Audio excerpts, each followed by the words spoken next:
Hi all வாங்க காலா சென்னா இல்லைன்னா இதை பிளாக் சென்னா ஆர் கொண்டக்கடலைன்னு சொல்லுவோம். இந்த சென்னா வச்சு நல்லா யம்மியான டேஸ்டான கிறிஸ்பியான கெபாப் எப்படி பண்ணுறதுன்னு சொல்லி தான் பார்க்க போகிறோம். இது அவ்வளோ யம்மியாக அவ்வளோ டேஸ்ட்டாக இருக்கும். ஸோ வாங்க வீடியோக்குள்ளே போகலாம். ஸோ ஃபர்ஸ்ட் அதுக்கு இந்த சென்னாவை ஒரு 8 hours கிட்ட நல்லா ஊற வச்சு எடுத்தாச்சு. ஸோ நீங்கள் நைட் ஊற வச்சுட்டு கூட நம்ம மார்னிங் இல்லைன்னா ஆஃப்டர்நூன் பண்ணலாம், அவ்வளோ டேஸ்ட்டாக இருக்கும். ஸோ இதை நல்லா ஊறணும், ஏன்னா இதை நம்ம வேக வைக்க போகிறதில்ல. ஸோ டேரெக்டாக இதை மிக்சியில் சேர்த்துக்கோங்க. நல்லா ஊறின சென்னாவை இது கூடவே பெருங்காயத்தூள் கொஞ்சமாக சேர்த்துக்கலாம். ஜீரகம் ஒரு டீஸ்பூன் சேர்த்துக்கோங்க. அது கூடவே இஞ்சி ஒரு 3லேருந்து 4 பீஸ் சேர்த்துக்கலாம். பூண்டும் ஒரு 3லேருந்து 4 பீஸ். வெங்காயம் ஒரு மீடியம் சைஸ் ஆனியனை நல்லா சாப் பண்ணி இது கூடவே சேர்த்துக்கிறேன்.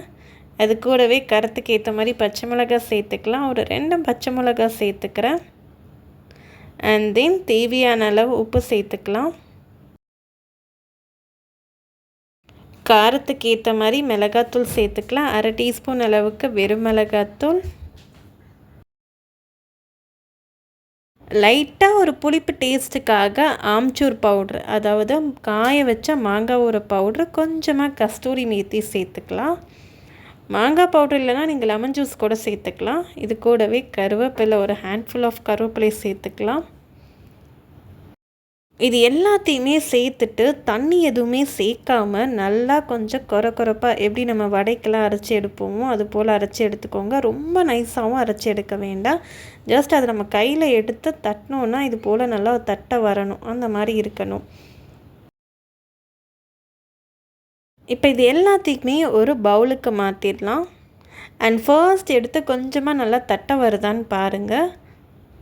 இப்போ இது கூடவே கேரட், பீன்ஸ், இது கூட நீங்கள் என்ன வெஜிடபிள்ஸ் வேணாலும் சேர்த்துக்கலாம். லைக் முள்ளங்கிலாம் கூட சேர்த்துக்கலாம். முள்ளங்கி, பீட்ரூட், கூடவே கொஞ்சமாக நல்லா ஃப்ளேவர் கொடுக்கறதுக்காக கொத்தமல்லி, புதினா கூட நம்ம ஆட் பண்ணிக்கலாம். இப்போ இது எல்லாத்தையுமே நல்லா மிக்ஸ் பண்ணிக்கோங்க. மிக்ஸ் பண்ணிவிட்டு மெயினே லைட்டாக கையில் எடுத்து எப்படி நம்ம வடை தட்டுவோமோ அது போல் தட்டை வருதான்னு செக் பண்ணுங்கள். அப்படி இல்லைன்னா லைட்டாக ஒரு 2-3 ட்ராப் அளவு தண்ணி சேர்த்து கூட மிக்ஸ் பண்ணிக்கலாம்.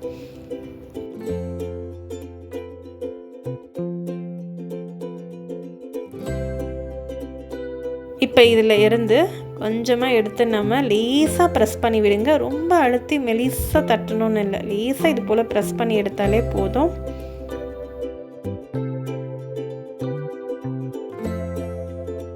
இதே போல் எல்லாத்தையுமே எப்படி நம்ம கட்லெட்டுக்கு தட்டி எடுப்போமோ அதே போல் தட்டி எடுத்துக்கலாம். அண்ட் இது நம்ம எண்ணெயிலலாம் பொரிக்க போகிறது இல்லை. லேசாக ஆயிலில் பார்த்தீங்கன்னா ஒரு டீஸ்பூன் அளவுக்கு எண்ணெய் சேர்த்துட்டு நம்ம ரெடி பண்ணி வச்சுருந்த இந்த கெபாப்பை நல்லா ஃப்ரை பண்ணி எடுக்க போகிறோம். அண்ட் என்னோடய சேனலை ஃபர்ஸ்ட் டைமாக பார்க்குறீங்கன்னா மறக்காமல் சப்ஸ்கிரைப் பட்டனையும் பக்கத்தில் இருக்க பெல் ஐக்கானையும் கிளிக் பண்ணி வச்சுக்கோங்க. அப்போ தான் நான் போகிற ஒரு வீடியோவையும் நீங்கள் மிஸ் பண்ணாமல் பார்க்கலாம். இது மெயினே பார்த்தீங்கன்னா நம்ம இதை வேக வைக்காமல் டேரெக்டாகவே மிக்சியில் போட்டு அரைச்சி பண்ணுறோம். ஸோ இப்போ அது அதில்னால ஒரு டீஸ்பூன் அளவுக்கு மேலும் நல்லா கிறிஸ்பி கொடுக்கறதுக்காக எண்ணெய் சேர்த்துட்டு ஒரு மூடி போட்டு மூடி நல்லா வேக வச்சுருங்க. ஒரு 5 minutes கிட்ட நம்ம அப்படியே ஸ்லோவில் வச்சுட்டு தென் இது லேசாக ஒரு சைடு நல்லா கலர் சேஞ்ச் ஆனதுக்கப்புறமா இதை திருப்பி விட்டுடலாம்.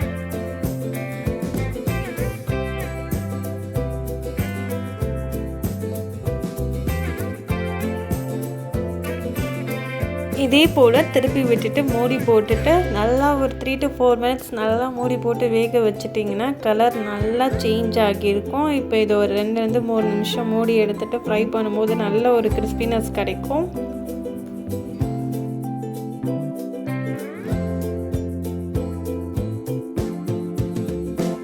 அவ்வளோதான் ஃப்ரெண்ட்ஸ், நல்லா யம்மியான டேஸ்டான காலா சென்னா ஒரு கொண்டக்கடலை வச்சு சூப்பரான ஒரு கெபாப் ரெடி ஆகிடுச்சு. இதை நம்ம சாஸ் கூட வச்சு சாப்பிட்டோம்னா அவ்வளோ டேஸ்ட்டாக இருக்கும். இதை கிட்ஸ்க்கெலாம் கூட நீங்கள் லஞ்ச் பாக்ஸ் இல்லைனா பிரேக்ஃபாஸ்ட் ஆர் இதை நம்ம ஸ்நாக்ஸாக கொடுக்கலாம்.